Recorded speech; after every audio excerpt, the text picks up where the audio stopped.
So hello welcome guys, मैं सकानी आपका हमारे चैनल पे इन्वेस्टमेंट्स पे हारी स्वागत करता हूँ। ठीक है, तो आज का जो हमारा वीडियो होने वाला है वो होने वाला है जो हमारी सीरीज चल रही थी वॉरेन बफेट के लेटर की, उसी का पार्ट होने वाला है और ये होने वाला है 1983 के लेटर का पार्ट 1 होने वाला है। ठीक है, तो चालू करते हैं। सो अभी चालू करने में सबसे पहले हमें चलना पड़ेगा हमारे पीपीटी की तरफ। सो चलते हैं पीपीटी की तरफ। सो हेलो वेलकम गाइस, अब हम आ चुके हैं हमारी पीपीटी में। तो ये है Berkshire Hathaway shareholders letter 1983 part 1 in Hindi by simple investments. ठीक है, तो यहाँ पे जो लेसन नंबर 1 है उसमें वॉरेन बफेट जी कहते हैं, वे कहते हैं we want those who think of themselves as business owners and invest in companies with the intention of staying a long time and we want those who keep their eyes focused on business results not market prices. तो यहाँ पे Warren Buffett ji basically जो business के जो result है, जो उसकी earnings है, वो सब चीज़ों की यहाँ पे इंपॉर्टेंस बताते हैं और उसकी जो मार्केट प्राइस है उसके बारे में बताते हैं कि वो हमें बार बार चेक करती नहीं रहनी चाहिए और वे कहते हैं कि हमें कैसे ओनर्स चाहिए बेसिकली और हमें कैसे शेयर होल्डर्स चाहिए। ठीक है, सो इसके बारे में और जानने के लिए चलेंगे सीधा हमारे पीपीटी की तरफ। ठीक है, सो जो लेसन नंबर 1 है उसमें वॉरेन बफेट जी कहते हैं, वे कहते हैं कि एज अ कंपनी का ओनर, यानी वॉरेन बफेट जी बर्कशायर हाथवे के ओनर है और बेसिकली उसके मैनेजर है, वो चाहते हैं कि उनकी कंपनी में ऐसे शेयर होल्डर हो जो कंपनी को बेसिकली एक बिजनेस की तरह समझे और खुद को उस बिजनेस के मालिक की तरह समझे।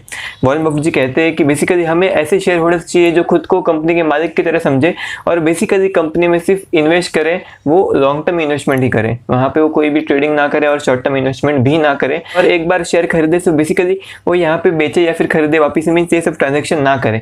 ठीक है, सो अभी इससे होगा क्या? अगर आप सोचोगे कि मीन्स आप एक बिजनेस के ओनर हो तो इससे आपको फायदा क्या होगा? इससे फायदा ये होगा कि बेसिकली अगर आप खुद को एक बिजनेस के ओनर के लिए देखोगे, सो अगर आपने समझ जाए आपने कोई शेयर खरीदा आईटीसी, सो अगर आप खुद को आईटीसी के ओनर के हिसाब से देखोगे, सो आप बेसिकली हर 5 मिनट में बार बार फोन निकाल के ये नहीं देखोगे उसका प्राइस क्या चल रहा है और बेसिकली अगर आप एक ओनर की तरह खुद को देखोगे सो आप उसका प्राइस 1-2% बढ़ने पे उसको बेचोगे नहीं। ठीक है, सो मीन्स आपके दिमाग में से ये सब चीजें निकल जाएगी और साथ ही साथ इससे होगा ये कि बेसिकली आप अगर ओनर की तरफ से खुद को देखोगे तो आप कंपनी के शेयर प्राइस आपके लिए कम मैटर करेंगे, लेकिन जो कंपनी की जो अर्निंग्स है उसके जो रिजल्ट है वो आपके लिए ज़्यादा मैटर करेंगे और बेसिकली कंपनी की जो कुल मिला के क्वालिटी है वो आपके लिए ज़्यादा मैटर करेगी। ठीक है, वॉरेन बफेट जाके ये भी कहते हैं कि जो हमारे शेयर होल्डर है हम चाहते हैं कि वो कंपनी की जो रिजल्ट है उसकी जो अर्निंग्स है उस पर ज़्यादा ध्यान दे, बजाय कि उनको उसकी शेयर प्राइस पर कितना प्रॉफिट हो रहा है फिर ऐसी कोई चीज़ पे। ठीक है, सो अभी इससे होगा क्या? इससे ये होगा कि अगर आप अर्निंग्स पर ज़्यादा ध्यान दोगे सो आपको पता चलेगा कि जो कंपनी की जो अर्निंग्स है वो कैसी है, वो कौन से टाइम पीरियड पे कितनी अर्निंग्स कमाती है और अभी फिलहाल उसकी अर्निंग्स क्यों बढ़ी, अभी फिलहाल उसकी अर्निंग्स क्यों कम हुई और ये सब चीज़ें आपको पता चलेगी। ठीक है, सो बेसिकली इससे हमें फ़ायदा क्या होगा? यानी बेसिकली इससे हमें ये तो फ़ायदा होगा कि हम बिजनेस को समझ पाएंगे, हम ये बाय सेल ट्रांजेक्शन्स कम करेंगे, हम खुद को ओनर्स की तरह देखेंगे, हम कंपनी की क्वालिटी को अज्यूम कर पाएंगे। लेकिन इससे आपको एक और फ़ायदा होगा और वो फ़ायदा क्या है कि इससे आपको पता चलेगा कि आपको कंपनी को कब बेचना है या फिर कब कंपनी का और शेयर खरीदने। ठीक है, सो हम यहाँ पे एग्जांपल देते हैं कि कोई एक कंपनी है, आपने कोई XYZ नाम की कंपनी में इन्वेस्टमेंट की है और बेसिकली उसकी जो शेयर प्राइस है वो अचानक से 50% बढ़ गई थोड़े टाइम में, यानी 5-10 दिन में उसकी शेयर प्राइस 50% बढ़ गई और अभी आप मीन्स कोई आपको पता नहीं, मीन्स आप इसकी अर्निंग्स को फॉलो नहीं कर रहे हो, आप पहले से इसके शेयर होल्डर नहीं हो, आप एकदम नए शेयर होल्डर हो, आपने देखा कि 50% बढ़ गई, ऐसा क्यों हुआ, ऐसा क्यों हुआ, ऐसा क्यों हुआ? अगर आपने पहले से कंपनी में इन्वेस्टमेंट की है या फिर बेसिकली अभी आप करना चाहते हो, यानी अभी आपने चालू किए, तो सबसे पहले आप कंपनी की अर्निंग्स की तरफ देखोगे और देखोगे कि हाँ भाई इसकी जो अर्निंग्स है उसमें हमें तकरीबन 60 या 70% का अपसाइड दिखा है, यानी इसकी अर्निंग 60 या 70% ग्रो हुई है और बेसिकली आप देखोगे कि मीन्स वो ग्रो क्यों हुई है। फिर आपको पता चलेगा कि ये ग्रो इसलिए हुई है क्योंकि कंपनी ने अपना कोई एसेट सेल किया है। ठीक है, सो बेसिकली जो प्रॉफिट एंड लॉस स्टेटमेंट होता है उसमें होता है एक्सेप्शनल आइटम्स। ठीक है, यानी बेसिकली किसी एक साल ही होती है वो चीज़ें, यानी अगर आपने कोई एसेट सेल किया होगा तो उससे जो पैसा आता है वो एक्सेप्शनल आइटम्स में आते हैं और बेसिकली वो पैसे से आपका प्रॉफिट बढ़ जाता है, यानी EPS बढ़ जाता है। सो अगर आप अर्निंग्स की तरफ देखोगे आपको पता चलेगा कि एक्सेप्शनल आइटम्स में आई है, यानी बेसिकली ये जो प्रॉफिट बढ़ा है, जो अर्निंग्स बढ़ी है वो सिर्फ एक साल के लिए ही है, अगले साल वापस से कम हो जाएगी और बेसिकली आप वहाँ पे उसका शेयर और नहीं खरीदोगे या फिर अगर आपने पहले से उसका शेयर खरीदा हुआ था तो वहाँ पे आके आप कंपनी के शेयर को बेच सकते हो। ठीक है, तो मीन्स मैं यहाँ पे ऐसा नहीं बोल रहा हूँ कि आपको मीन्स खाली कंपनी के एक पर्टिकुलर एक साल की अर्निंग्स के ऊपर ध्यान देना है, आपको बेसिकली उसके 4 से 5 साल की अर्निंग्स के ऊपर ध्यान देना चाहिए। अगर आप इतना ज़्यादा ध्यान देते हो, इतनी सारी अर्निंग्स पे ध्यान दोगे तो आपको पता चलेगा कि कंपनी की अर्निंग्स के ट्रेंड कैसे हैं, अर्निंग्स किस चीज़ से बढ़ सकती है, किस चीज़ से कम हो सकती है और क्या हमें फ्यूचर में ये सब चीज़ें देखने मिलेगी, ऐसी चीज़ें देखने मिलेगी जिससे कंपनी की अर्निंग्स बढ़ेगी। अगर देखने मिलेगी तो बेसिकली अर्निंग्स ग्रोथ भी होगा जिसकी वजह से उसका शेयर प्राइस भी बढ़ेगा। ठीक है, तो कुल मिला के आपको कंपनी की अर्निंग्स के बारे में देखना है, अर्निंग्स को देखना है और बेसिकली अर्निंग्स पावर की तरफ देखना है कि अर्निंग्स कब बढ़ती है, कब कम होती है और आगे जाके क्या कंपनी की अर्निंग्स बढ़ने वाली है या फिर कम होने वाली, ठीक है। सो कुल मिला के आपको अपने आप को बिजनेस के ओनर के लिए सोचना चाहिए। मीन्स हाँ, मैं बार बार ऐसा बोलता रहता हूँ आपको खुद को बिजनेस के ओनर के लिए सोचना चाहिए, ऐसा सोचना चाहिए, सोचना चाहिए, वैसा सोचना चाहिए। लेकिन बेसिकली अगर आप खुद ध्यान से मीन्स सोचोगे कि मीन्स अगर आप हर बार अपने आप को मीन्स दिन में हर रोज सुबह में उठ के आप बोलोगे कि मैं कंपनी का ओनर हूँ, जो मैंने शेयर खरीदा मैं उसका ओनर हूँ, और बेसिकली मुझे उसको ऐसे 5-5 मिनट में देखना नहीं है कि उसको मैं बेच देता हूँ, 2% का प्रॉफिट हुआ बेच देता हूँ, 10% का प्रॉफिट हुआ बेच देता हूँ, 30% का प्रॉफिट हुआ बेच देता हूँ। तो बेसिकली आप सच में खुद को ओनर्स के लिए सोचने लगोगे और आपको पता चलेगा कि मीन्स इस चीज़ से कितना फायदा हो सकता है आपको। मैं बार बार सोचता हूँ और बेसिकली मुझे इससे बहुत ज़्यादा फायदा हुआ है। मैंने मीन्स बहुत सारे जो ऐसे शेयर थे जिसमें मैंने सोचा था कि मेरे 10 या 20% का प्रॉफिट होगा, लेकिन बेसिकली मुझे 20% का प्रॉफिट हुआ था, फिर मैं सोचता हूँ कि इसको बेच देता हूँ, लेकिन नहीं, फिर मैं खुद को उसके ओनर की तरह सोचता हूँ और बेसिकली उसके बाद मुझे तकरीबन 80 या 90% का प्रॉफिट हो चुका है उस शेयर में, ठीक है। सो बेसिकली आपको हमेशा कंपनी के ओनर की तरह सोचना है और अगर आपको ऐसा लगता है कि कंपनी की अर्निंग्स बढ़ेगी सो बेसिकली आपको उसमें इन्वेस्टेड रहना है। और यहाँ पे फायदा एक और भी होता है कि अगर समझ जाए आपने कोई कंपनी की अर्निंग्स देखी है, आपने कोई कंपनी में इन्वेस्टमेंट किया है और उसकी अर्निंग्स अचानक से बहुत कम हो चुकी है, यानी 30 या 40% का ड्रॉप मिला, जिसकी वजह से उसका शेयर प्राइस कम हो गया, और आपको देखते हो और बेसिकली आप उस कंपनी की अर्निंग्स देखते हो और आपको पता चलता है कि ये जो प्रॉब्लम है वो प्रॉब्लम टेम्परेरी है, वो प्रॉब्लम अगले साल सॉल्व हो जाएगी या फिर 1-2 साल में सॉल्व हो जाएगी, जिसकी वजह से उसकी अर्निंग्स वापस से वहाँ पे पहुँच जाएगी, यानी नॉर्मल लेवल पे पहुँच जाएगी, जिसकी वजह से उसका शेयर प्राइस भी वापस से नॉर्मल लेवल पे पहुँच जाएगा। सो बेसिकली आपको उससे अच्छा खासा फायदा हो सकता है। सो बेसिकली आप वहाँ पे उस प्राइस पे जहाँ पे उस कंपनी की अर्निंग्स गिरने की वजह से जो शेयर प्राइस था वो भी तकरीबन 30 से 40% गिर चुका था। सो आप वहाँ पे कंपनी को एकदम सस्ते दाम पे उठा सकते हो। जैसे अगर हम बात करेंगे यहाँ पे इन्फोसिस के साथ हुआ था। इन्फोसिस में तकरीबन 1 या फिर 2 साल के पहले तकरीबन वहाँ पे एक विसल ब्लोअर न्यूज़ आई थी कि वहाँ पे एक विसल ब्लोअर, एक बंदा था कंपनी में काम करने वाला, उसने बोला था कि कंपनी की जो प्रॉफिट्स है वो झूठे हैं, कंपनी की जो रेवेन्यूज है वो भी झूठे हैं, जिसकी वजह से उसका शेयर प्राइस 750 से 550 हो चुका था, बहुत ज़्यादा गिर चुका था, 200 रुपया गिर चुका था, जिसकी वजह से तकरीबन सब लोग सोच रहे थे कि ऐसा होगा वैसा होगा। लेकिन जब आप खुद कंपनी की जो अर्निंग्स है उसको एक्सपीरियंस करोगे, उसको देखोगे, तो आपको पता चलेगा कि हाँ भाई मीन्स हाँ झूठे जो रेवेन्यूज है, झूठे प्रॉफिट आप सिर्फ 1 साल तक ला सकते हो, 2 साल तक ला सकते हो, 4 साल तक ला सकते हो या फिर 5 साल तक ला सकते हो, लेकिन कंपनी के जो अर्निंग्स है वो कंटिन्यूसली बढ़ते जा रहे हैं, इतने सालों से बढ़ते जा रहे हैं और या फिर इतने सालों से कंसिस्टेंट है, जिससे आपको पता चलता है कि बेसिकली ये सब जो न्यूज़ है या तो झूठी है या तो फिर उसके सच होने की प्रोबेबिलिटी बहुत कम है। सो बेसिकली आप तब इन्फोसिस को खरीद सकते थे और आज उसका शेयर प्राइस बहुत ज़्यादा ऊपर है, ठीक है। सो यही था लेसन नंबर 1। अभी चलेंगे लेसन नंबर 2 की तरफ। सो मेरे हिसाब से आपको लेसन नंबर 1 समझ में आया होगा। अभी चलेंगे लेसन नंबर 2 की तरफ। सो ये जो लेसन नंबर 2 है उसमें वॉरेन बफेट जी कहते हैं, वे कहते हैं we have become active recently and hope to become much more active in reinsurance transactions where the buyer's overriding concern should be the seller's long-term creditworthiness. In such transactions, our premier financial strength should make us the number one choice of both claimant and insurers who must rely on the reinsurer's promises for a great many years to come. ठीक है। सो यहाँ पे Warren Buffett ji basically अपने जो business है reinsurance business उसकी बात करते हैं और इसके बारे में और जानने के लिए चलेंगे सीधा हमारे कैमरे की तरफ। ठीक है। सो ये जो लेसन नंबर 2 है उसमें वॉरेन बफेट जी बेसिकली अपने रीइंश्योरेंस बिजनेस की बात करते हैं। रीइंश्योरेंस बिजनेस यानी क्या?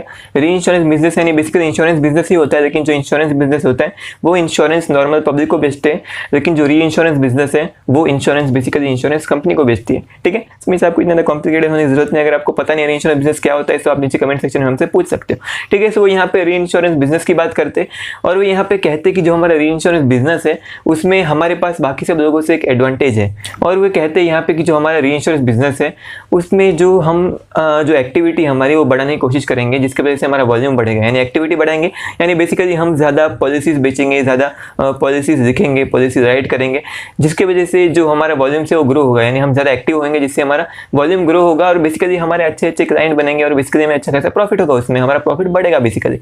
और वे कहते हैं कि बेसिकली हाँ हम इतना ज़्यादा वॉल्यूम बढ़ा रहे हैं, लेकिन ऐसा क्यों कर रहे हैं हम लोग? ऐसा हम इसलिए कर रहे हैं, यानी बेसिकली जो 1983 का जो पीरियड था इन्फ्लेशन बहुत ज़्यादा था और बहुत सारी अलग अलग प्रॉब्लम थी, जिसकी वजह से बाकी सब जो इंश्योरेंस बिजनेसेस थे वो थोड़े में ठंडे पड़ चुके थे, वो लोग अपना वॉल्यूम इतना नहीं बढ़ा पा रहे थे।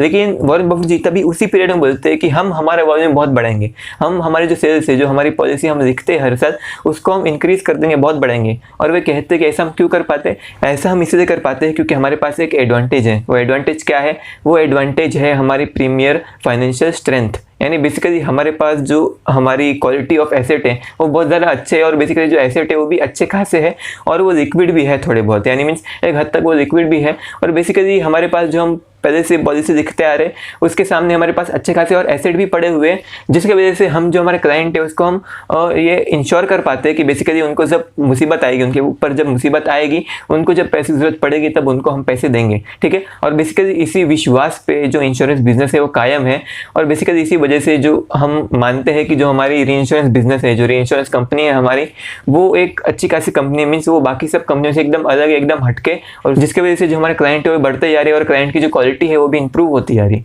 ठीक है। सो ये भी इससे हमें सीखने का मिलता है। यहाँ पे वॉरेन बफेट क्या हमें सिखाने की कोशिश करते हैं, वो यहाँ पे हम यही चीज़ सिखाने की कोशिश करते हैं कि आपको किसी भी बिजनेस में एकदम डिटेल में उसका एनालिसिस करना चाहिए। यहाँ पे बेसिकली जो वॉरेन बफेट जी है, उन्होंने जब री इंश्योरेंस बिजनेस में इन्वेस्टमेंट किया तब उन्होंने एकदम इतने डिटेल में एनालिसिस की थी, वो मीन्स उनके रग रग से वाकिफ थे। वॉरेन बफेट जी बेसिकली री इंश्योरेंस बिजनेस के रग रग से वाकिफ थे, उनको पता था कि कंपनी की जो अर्निंग्स है वो कैसे बढ़ सकती है, कैसे कम हो सकती है। बेसिकली हमारी जो बाकी सब कंपनियों से हमारे एडवांटेज है वो एडवांटेज क्या है, जो मोट है हमारा वो मोट क्या है, ठीक है। सो इसलिए वॉरेन बफेट जी यहाँ पे बेंजामिन ग्राहम की बात मानते हैं। वॉरेन बफेट जी ने बोला था कि जो बेंजामिन ग्राहम जी है, उन्होंने इंटेलिजेंट इन्वेस्टर बुक में कहा था कि वो एकदम डिटेल में एनालिसिस करते हैं। वो मीन्स उनको डिटेल में एनालिसिस करना पसंद है, और बेसिकली वो एकदम माइन्यूट डिटेल को भी एकदम अच्छे से देखते हैं और उसको अच्छे से एनालाइज कर पाते हैं। सो वॉरेन बफेट जी भी यहाँ पे यही करने की कोशिश कर रहे हैं, वो बिजनेस के एकदम डिटेल में जाके उसकी अच्छे से एनालिसिस करने की कोशिश करते हैं, ठीक है। सो वॉरेन बफेट जी यहाँ पे हमें सिखाना चाहते हैं कि हमें भी किसी भी बिजनेस में एकदम डीप में जाना चाहिए और उसकी एकदम डिटेल, उसकी बारीकी के बारे में पता होना चाहिए। और ये सब चीज़ें हम इतनी डिटेल एनालिसिस कैसे कर पाएंगे? हम इतनी डिटेल एनालिसिस तभी कर पाएंगे जब जो बिजनेस है वो हमारे लिए सिंपल है, हम उस बिजनेस को समझ पाएंगे। अगर हम बिजनेस को समझ ही नहीं पाते तो बेसिकली हम अपनी डिटेल एनालिसिस में कर क्या पाएंगे, ठीक है। जिसकी वजह से मीन्स मेरे हिसाब से मैं इन्फोसिस में इन्वेस्ट नहीं करता, टीसीएस में इन्वेस्ट नहीं करता, क्योंकि बेसिकली मुझे पता ही नहीं कि उनके मेन क्लाइंट क्या है, उनकी अर्निंग्स कैसे बढ़ेगी, उनके क्लाइंट कैसे पैसे कमाते हैं, वो कैसे पैसे कमाते हैं, ठीक है। मीन्स मुझे पता है वो लोग सॉफ्टवेयर बेचते हैं, लेकिन कैसे सॉफ्टवेयर बेचते हैं, क्यों बेचते हैं, लोग क्यों खरीदते हैं उसके सॉफ्टवेयर को, ठीक है। ये सब चीज़ें मुझे नहीं पता, जिसकी वजह से मैं इन्फोसिस में इन्वेस्ट नहीं करता। लेकिन मुझे पता है कि जो आईटीसी है वो क्या बेचती है, वो सिगरेट बेचती है, बेसिकली yippee नूडल्स बेचती है, देन अगरबत्ती बेचती है, जो माचिस है वो सब बेचती है, जिसकी वजह से मुझे पता है कि हम लोग उसकी जो प्रोडक्ट है वो क्यों खरीदते हैं, हम लोग उसकी सिगरेट क्यों खरीदते हैं, हमें अच्छी लगती है, हम लोग उसकी yippee नूडल्स क्यों खरीदते हैं, किसी को अच्छी लगती है, किसी को नहीं लगती, या फिर हम उसकी माचिस क्यों खरीदते हैं, उसकी माचिस अच्छी आती है, ठीक है। तो बेसिकली हम उसके प्रोडक्ट को समझ पाते हैं, हमें पता है कि उसकी जो अर्निंग्स है वो कब बढ़ेगी, यानी उनके प्रोडक्ट का जो सेल्स है वो कब बढ़ेगा और क्यों बढ़ेगा, ठीक है। सो इसलिए आपको हमेशा ऐसे बिजनेस में इन्वेस्ट करना चाहिए जिसको आप समझ पाते हो, और बेसिकली वो बिजनेस सिंपल होना चाहिए, ठीक है। सो यही था लेसन नंबर 2। अभी चलेंगे लेसन नंबर 3 की तरफ, ठीक है। सो मेरे हिसाब से आपको लेसन नंबर 2 समझ में होगा। अभी चलेंगे लेसन नंबर 3 की तरफ। सो ये जो लेसन नंबर 3 है उसमें वॉरेन बफेट जी कहते हैं all that makes for a rather expensive game of musical chairs. Can you imagine the agonized cry that would arise if a governmental unit were to impose a new 16% tax on earnings of corporations or investors? By market activity, investors can impose upon themselves the equivalent of such taxes. सो ये जो lesson number 3 है उसमें Warren Buffett जी कहते हैं कि जो stock market में किसी भी कंपनी का शेयर बाय या सेल करना वो एकदम संगीत खुर्ची के खेल की तरह होता है। अभी संगीत खुर्ची क्या होता है, हमने बेसिकली बचपन में बहुत गेम खेला होगा, यानी किसी बर्थडे पार्टी में आते थे तो वहाँ पे संगीत खुर्ची का गेम होता था कि आपको बेसिकली खुर्ची मीन्स 4-5 खुर्ची रखते थे, उसके आजू बाजू 4-5 बच्चे होते हैं, उनको गोल गोल घूमने का, और बेसिकली एक गाना बजता था, और जैसे गाना रुक जाता था सबको बेसिकली अपनी अपनी एक खुर्ची लेके बैठ जाना चाहिए था, मीन्स एक खुर्ची पर बैठ जाना चाहिए था, और जो लोग खुर्ची पर बैठ नहीं पाते थे वो लोग बेसिकली एकदम गेम से आउट हो जाते थे, और लास्ट में सिर्फ एक खुर्ची बचती थी और जो बंदा उस पर बैठ जाता था वो विनर था गेम का, ठीक है। सो बेसिकली वे कहते हैं कि जो हम बाय और सेल करते हैं शेयर को वो बेसिकली संगीत खुर्ची की तरह होता है, लेकिन जो बाय सेल जो स्टॉक मार्केट में चलता है वो संगीत खुर्ची से बहुत ज़्यादा महंगा गेम होता है, यानी वो बहुत ज़्यादा एक्सपेंसिव पड़ता है हमें। अभी ऐसा क्यों? क्योंकि बेसिकली वो बोलते हैं कि इमेजिन कीजिए कि कोई भी गवर्नमेंट का एक यूनिट, यानी गवर्नमेंट ने आपकी कंपनी की जो अर्निंग्स है उसके ऊपर 16% का एक्स्ट्रा टैक्स लगाएगा, आपको कैसे लगेगा? आपको बहुत बुरा लगने वाला है। लेकिन ये जो संगीत खुर्ची का जो खेल है, यानी आप स्टॉक मार्केट में जो बाय सेल करते हैं, यानी एक शेयर को आज खरीदा, मुझे लगा इसका बिजनेस अच्छा है, मैंने खरीद लिया, देन थोड़े टाइम बाद मुझे उस पर से विश्वास उड़ गया, कोई बुरी न्यूज़ है मैंने बेच दिया। सो ये चीज़ बहुत बेकार है, ये बहुत एक्सपेंसिव गेम है, और ये गेम खेल के आप अपनी कंपनी के ऊपर वही 16% का टैक्स लगाते हो। वैसा क्यों बोलते? जो पहले अमेरिका में तकरीबन कोई भी शेयर, यानी बेसिकली जो कंपनी थी वो न्यूयॉर्क स्टॉक एक्सचेंज पर लिस्टेड थी, उसके हर साल जो उसके शेयर से उसके जितने ट्रांजेक्शन होते थे उसको उसके हिसाब से लिस्टिंग चार्जेस देने पड़ते थे और डिपॉजिटरी चार्जेस देने पड़ते थे, ठीक है। और इंडिया में भी मैंने रिसर्च करने की कोशिश की, लेकिन इंडिया में मुझे ऐसा कुछ इतना ज़्यादा कुछ इन्फॉर्मेशन मिला नहीं। लेकिन मुझे इतना पता चला कि किसी भी कंपनी को अपने मार्केट कैप के हिसाब से पैसे देने पड़ते हैं लिस्टिंग चार्जेस के लिए। यानी किसी भी कंपनी को स्टॉक मार्केट पे यानी NSE और BSE पर लिस्ट होने के लिए उसको उसके मार्केट कैप के हिसाब से पैसे देने पड़ते हैं, और साथ ही साथ उसको डिपॉजिटरी को भी पैसे देने पड़ते हैं, क्योंकि जो डिपॉजिटरी है वो बेसिकली फ्री में तो कोई काम करती नहीं है। यानी वो डीमैट अकाउंट आप जिस डिपॉजिट में बनाते हो यानी NSDL और CDSL, बेसिकली वो लोग फ्री में तो आपके शेयर होल्ड नहीं करेंगे, वो लोग आपसे भी पैसे देते हैं और कंपनी से भी पैसे देते हैं, और बेसिकली वो भी ट्रांजेक्शन के ऊपर पैसे देते हैं। लेकिन मैंने किसी भी कंपनी की एनुअल रिपोर्ट में, यानी मैंने 1-2 कंपनी की एनुअल रिपोर्ट में चेक किया, लेकिन मुझे डिपॉजिटरी चार्जेस या फिर लिस्टिंग फीस ऐसी कोई चीज़ें दिखी नहीं, जिसकी वजह से मैं श्योर तो नहीं हूँ कि इंडिया में ऐसे कोई चार्जेस लगते हैं। लेकिन मीन्स कुछ हद तक तो ऐसे चार्जेस लगते ही है। कुछ जो लिस्टिंग चार्जेस है वो मार्केट कैप के हिसाब से लगते हैं, लेकिन जो DP चार्जेस है वो ट्रांजेक्शन्स के हिसाब से लगते होंगे।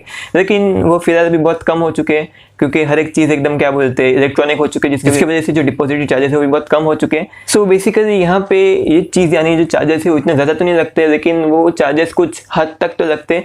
लेकिन वो कुछ हद तक कंपनी को तो लगते हैं, लेकिन साथ ही साथ आपको भी लगते हैं, आपको भी ब्रोकरेज देना पड़ता है, आपको डिपॉजिटरी चार्जेस देने पड़ते हैं। यानी अगर समझिए आपने किसी भी कंपनी के शेयर खरीदे, आपने ITC के 5 शेयर खरीदे, देन आपका मन किया मैं 5 शेयर बेच देता हूँ, फिर 5 में से 1 शेयर बेच देता हूँ, सो आपको कंपलसरी 20 रुपया डिपॉजिटरी चार्जेस देने ही पड़ेंगे। मीन्स अब स्टॉक्स में तकरीबन 18 रुपया प्लस 18% GST, और जीरोधा में तकरीबन कुछ 13 रुपया प्लस 18% GST देना पड़ता था। सो बेसिकली मीन्स आपने कितने भी रुपए के शेयर बेचे हो, यानी आपने तकरीबन 100 रुपए के शेयर बेचे हो, या फिर 1 लाख रुपए के बेचे हो, या फिर 1 करोड़ के बेचे हो, या फिर आपने सिर्फ 10 रुपए के शेयर बेचे हो, फिर भी आपको 20 रुपए के डिपॉजिट चार्जेस देने पड़ते हैं। सो बेसिकली ये सब जो चार्जेस है वो हमारे ऊपर बहुत ज़्यादा हैवी वे होते हैं। और बेसिकली यहाँ पे वॉरेन बफेट यही कहना चाहते हैं कि आपको ये जो बाई सेल ट्रांजेक्शन है उसको कम से कम रखना चाहिए। आपको मीन्स एकदम बहुत सोच समझ के कोई भी शेयर खरीदना है और बहुत सोच समझ के उसको बेचना है। और बेसिकली आपको कोई भी शेयर जब आप खरीदते हो तो आपको तकरीबन उसको 5 से 10 साल तक रखना ही चाहिए, तभी आपको उसका असली लॉन्ग टर्म जो उसकी जो इकोनॉमिक्स है, अच्छी इकोनॉमिक्स है, उसका आपको फायदा होगा, ठीक है। तो थैंक यू सो मच इस वीडियो को यहाँ से देखने के लिए। वीडियो यहीं पे खत्म होती है, तीनों लेसन हमने समझा दिया। अगर आपको लगा कि इस वीडियो से आपको कुछ सीखने मिला, आपको कुछ नया सीखने मिला, थोड़ा सा भी ज्ञान मिला, तो प्लीज़ आप हमारे चैनल को सब्सक्राइब कर देना, क्योंकि हम ऐसी वीडियो आते रहने वाले हैं। और बेल आइकन भी दबा देना, और साथ ही साथ प्लीज़ एक बार इस वीडियो को भी लाइक कर देना, ठीक है। तो प्लीज़ वीडियो को लाइक कर देना, ठीक है। So thank you so much इस वीडियो को यहाँ तक देखने के लिए। Thank you so much. अब हम चलते हैं।